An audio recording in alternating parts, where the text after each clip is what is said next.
तो यहाँ पर जब डायरेक्शन जहाँ पर वो पॉइंट ऑफ कांटेक्ट आ रहा है, जहाँ पे वो दोनों फोर्सेस के जो एरोज है जहाँ पे ज्वाइंट हो रहे हैं, उस जगह पर फोर्स एक्ट हो रहा है। मीन्स ये सी गियर किसी और गियर से मैच रहेगा। C gear is matching with the other gear, तो कहाँ रहेगा वो? डेफिनेटली जहाँ पर ये फोर्सेस दिखा रहे हैं भाई, बस लेफ्ट साइड। अब तुम बोले गियर कहाँ पर है, यहाँ पर दूसरा गियर जो रहेगा ये इसके कांटेक्ट में रहेगा, जहाँ पर वो 2413 और 66131, ये जो फोर्सेस के जो एरोज है जहाँ पे कांटेक्ट कर रहे हैं, उस पॉइंट ऑफ कांटेक्ट पे वो दूसरा गियर कनेक्ट रहेगा, है ना। तो दोनों गियर में रिजल्टेंट फोर्स एक्ट होगा। उस रिजल्टेंट फोर्स के दो कंपोनेंट किए गए हैं। एक है आपका 6631, that is the vertical component of the force, और 2413, that is the horizontal component of that resultant force. तो यहाँ पे जो रिजल्टेंट फोर्स रहेगा ये अगेन मैक्सिमम डायमीटर जो रहता है, पैरेललोग्राम दिख रहा है यहाँ पर, तो मैक्सिमम डायमीटर जितना रहेगा उसकी जो लेंथ है उस डायरेक्शन में वो एक्ट होगा। और पॉइंट ऑफ एप्लीकेशन की जगह पर वो दोनों गियर के टिथ कांटेक्ट में रहेंगे, वहां पर पॉइंट ऑफ एप्लीकेशन की जगह पर वो फोर्स डेवलप होगा। सो यहाँ पर दूसरा गियर यहाँ पर है, यहाँ पे पॉइंट ऑफ एप्लीकेशन है जो यहाँ पे दिखाया नहीं गया है, दूसरा गियर भी रहेगा। और यहाँ पर कैसा रहेगा? ऊपर में रहेगा यहाँ पर, है ना, जहाँ पे पॉइंट ऑफ एप्लीकेशन दो फोर्सेस एक्ट हो रहे हैं उसके ऊपर में जो गियर रहेगा ऊपर के साइड में। तो दोनों गियर्स एक दूसरे से जब कांटेक्ट में रहते हैं तो वहाँ पर वो फोर्स डेवलप होता है, that is the resultant force.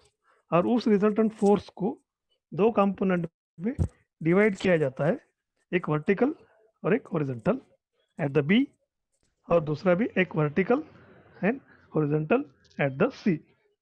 ये स्ट्रेट बीवेल गियर से यहाँ पे डायग्राम में हम देखते हैं तो it is a sorry straight spur gear से, because the teeth are, you can see the diagram, the teeth are parallel to the axis, so they are spur gears, so there will not be any problem of we can say helix angle। जैसे helical gear अगर से रहते हैं तो वहाँ पे helix angle रहता है, the teeths are inclined to the axis of the shaft, then it is a helical gear.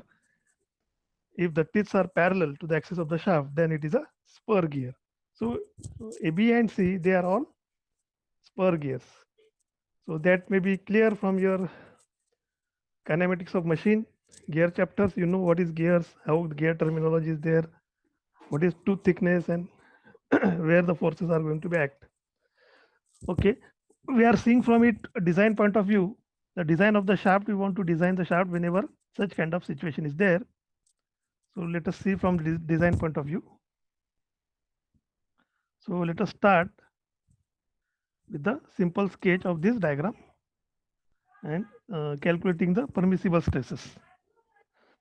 So given data में हमें एस यू टी दिया है 770, एस वाई टी 580, के B 1.5, K T 2, diameters of the gear, P circle diameter दिए यहाँ पर, you know P what is P circle diameter, है ना।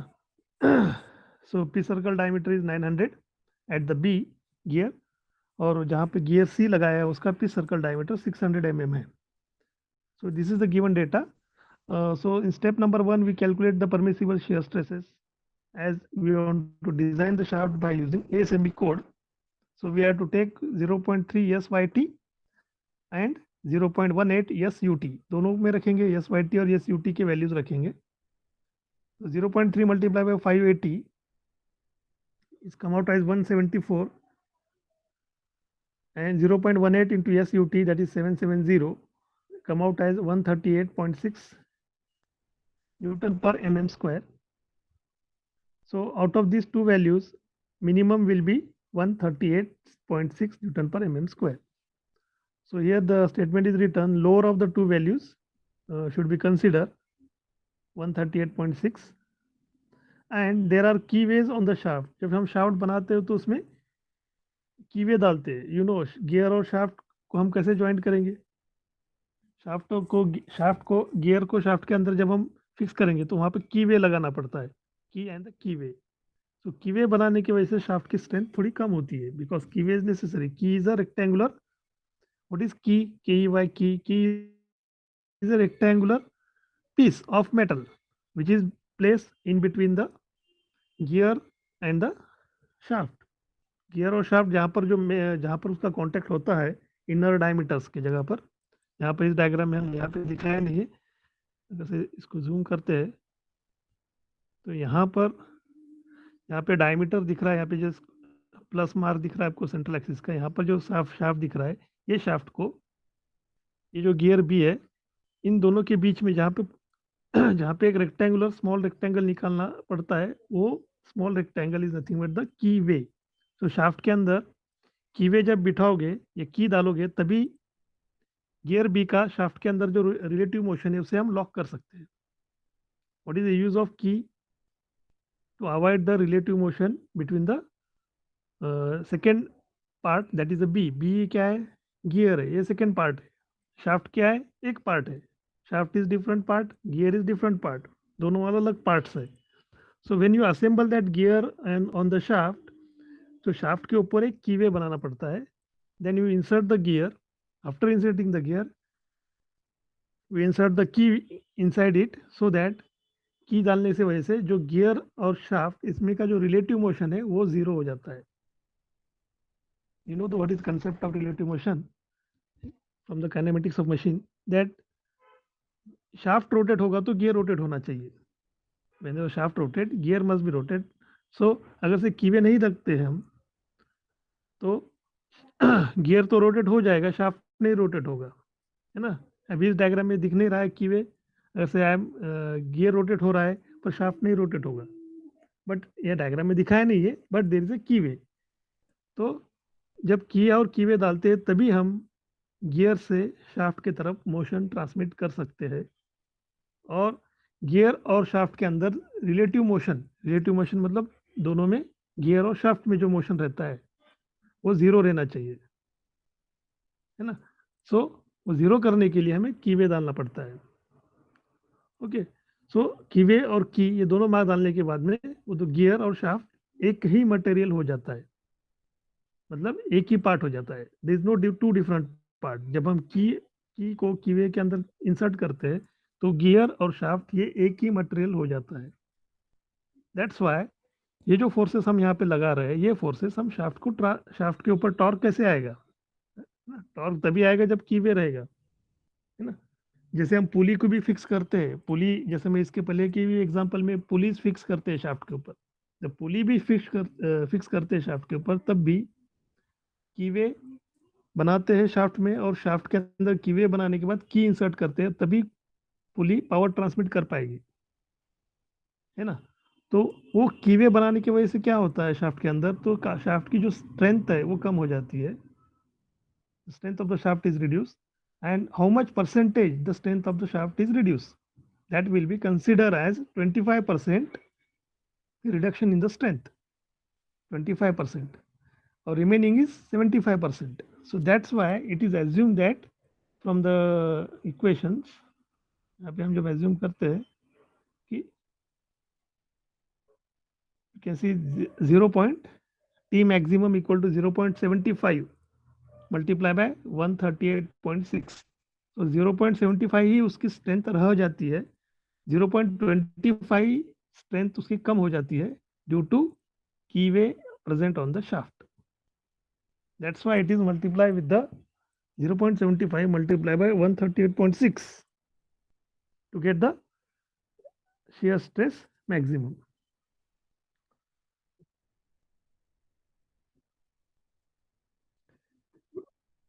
कीवे रहेगा ही ना जनरली, ऐसा हो ही, प्रैक्टिकली हम सोच सकते हैं। हाँ, नहीं तो वो एज्यूम करना पड़ेगा आपको कि विदाउट कीवे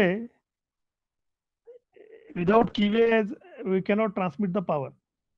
ये प्रैक्टिकली बता रहा हूँ मैं, प्रैक्टिकल सिचुएशन में कीवे के बगैर पावर ट्रांसमिट होएगा ही नहीं। It is it is possible ही नहीं है, क्योंकि तुम लगा कि प्रैक्टिकली देखो पावर पार्ट कि गियर घूम जाएगा, शाफ्ट घूमेगा नहीं, तो उसका यूज ही नहीं रहेगा।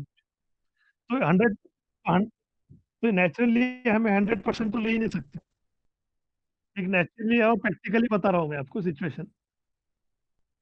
तो जनरली वो हमें 25% रिडक्शन लेना पड़ेगा।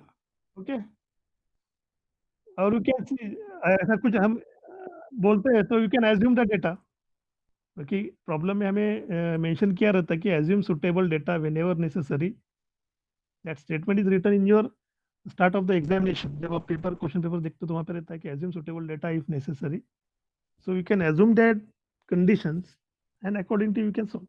So but we have to write down this is the assumptions we are taken while solving the problem. So ऐसा कोई issue नहीं है, because it is specially mentioned in the question paper. Assume the suitable data. So अभी यहाँ पे कुछ problem में कुछ डेटा नहीं रहता है, तब भी हम एज्यूम कर सकते हैं। कभी कभी ऐसा नहीं है कि कभी कभी पेपर सेटर सेट करते समय कुछ डाटा भूल जाता है, मे बी हो सकता है, तो at that time you can assume that data, but you have to write down while solving the problem at the start of the solving the problem. If we are assume this and this, and because it is not there in the problem, then we solve the problem. So ऐसा हम कर सकते हैं, it is there in the provision itself. ठीक है, तो let us go for shear stress maximum हमारा निकल गया है 138 multiply by 75 is 103.95 Newton per mm square, that we will consider while designing the diameter of the shaft. So we'll consider the bending moment and torsion moment. Step number 2. Consider the bending moment and torsion moment for step number 2. In that, ये हमें चालू करने से पहले हमें क्या करना पड़ता है? You can draw the diagram of vertical plane, है ना? वर्टिकल प्लेन ड्रॉ करेंगे. Draw horizontal line A B C and D. On that show the reaction at A and D. नीचे से ऊपर ड्रॉ कर सकते हो आप एरोस. अभी यहाँ पर ऊपर से नीचे है, आपको अगर से नॉर्मल प्रोसीजर से जाना है, so you can draw the arrows R A from down to up and R D down to up. जो डायरेक्शन दिखे है उसके अपोजिट डायरेक्शन में हम निकाल सकते हैं, जो हमारी यूजुअल प्रोसीजर है. तो क्योंकि यहाँ पर हम आर ए और आर डी यहाँ पर बेरिंग की जगह पर रिएक्शन लेंगे, एंड बी की जगह पर क्या है, बी की जगह पर फोर्स दिया है. अभी वर्टिकल प्लेन जब कंसिडर करेंगे तो डायग्राम में जो वर्टिकल प्लेन हमें कंसिडर करना है, जो डायग्राम में 3D डायग्राम दी है उसमें वर्टिकल प्लेन में 1609 का फोर्स है. You can see 1609 is the force acting in the vertical plane. और दूसरा हॉरिजॉन्टल प्लेन का फोर्स कंसिडर नहीं करेंगे. जब वर्टिकल प्लेन ले रहा है तो हम वर्टिकली फोर्स कंसिडर करेंगे. तो 1609 is the force acting at the B. और दूसरा फोर्स कहाँ है? At the point C. 6631 is a vertical force which is acting from नीचे से लेके ऊपर तक. डायरेक्शन देख सकते हैं कि नीचे से ऊपर जा रहा है वो 6631, है ना? Direction is from down to the up, और 1609 from up to the down. इनका डायरेक्शन हमें प्री डिफाइन है, तो हम ले सकते हैं. You can see the diagram. At the point B 1609, at the point C 6631. ये डायरेक्शन हमें बी के पता है और सी के पता है और मैग्नीट्यूड भी पता है. हमें क्या पता नहीं है? आर ए के जगह पर और डी के जगह पर जो फोर्स है उनके डायरेक्शन पता नहीं है, and we don't know the magnitude. So हम एज्यूम करेंगे पहले firstly it is acting R A का, R A reaction at the A नीचे से ऊपर है और रिएक्शन एट द डी नीचे से ऊपर है. तो हम ऐसा एज्यूम कर सकते हैं, no problem, as usual procedure. And then solve it. उसे सॉल्व करना है. सॉल्व करने की जो प्रोसीजर है वो आपको पता ही है, मैंने भी सॉल्व करके रखा है, मेरे पास है. So you can solve it. First क्या करेंगे? R A plus R D, R A plus R D plus 6631, तीनों क्या हो गए? फोर्स नीचे से ऊपर चलेंगे, तो तीनों का एडिशन इक्वल टू 1609, है ना? और उसे सॉल्व करेंगे. सॉल्व करके वाली प्रोसेस. हाँ हाँ, तो मैंने भी सॉल्व किया है, तो होना तो मैं फिर वो मुझे